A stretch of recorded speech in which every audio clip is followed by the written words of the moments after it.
laka za prvaka đaka. Knjiga što se vrlo lako čita, kroz koju se vrlo lako skita.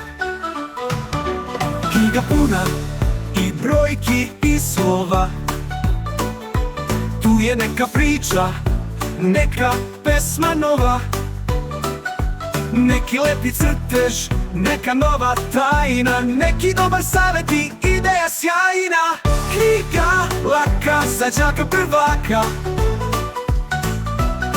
nije knjiga kao što su bile, jer u ovoj nema čak ni pola kile.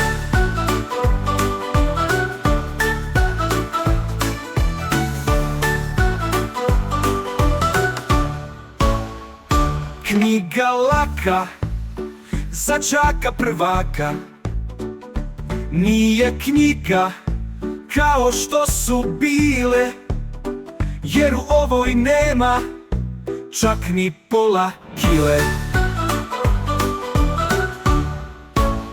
Knjiga laka za đaka prvaka, nije knjiga kao što su bile, jer u ovoj nema čak ni pola kile.